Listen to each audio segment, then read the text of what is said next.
आज निर्भय महाराष्ट्र पार्टीच्या वतीनं या पिंपळगावमध्ये आता लवकरच मकर संक्रांत येते, त्यामुळे निश्चितपणाने पतंगाचा महोत्सव आपल्या संपूर्ण भारतामध्ये तो साजरा केला जातो। आणि या पिंपळगावमध्ये जो मांजा आहे नायलॉनचा, त्याच्यापासून अनेक नागरिकांना दुखापत त्या ठिकाणी झालेली आहे। काहींच्या माना कापला, हात कापला, काहींना जीवावर सुद्धा बेतलेली त्या ठिकाणी आहे। अनेक जणांचा मृत्यू या घटनेमुळे झालेला आहे।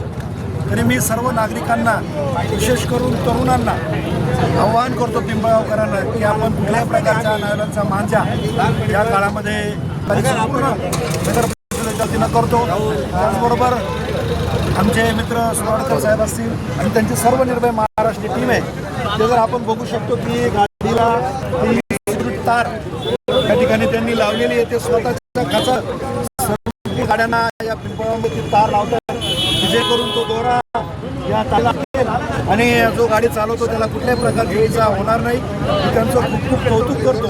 आणि एक चांगलं सामाजिक काम आणि चांगला सामाजिक संदेश त्यांनी या माध्यमातून निर्भय महाराष्ट्र पार्टीने दिला, त्याबद्दल त्यांचे खूप खूप आभारही मानतो नगर परिषदेच्या वतीनं आणि त्यांना निश्चितपणाने शुभेच्छा देतो। धन्यवाद।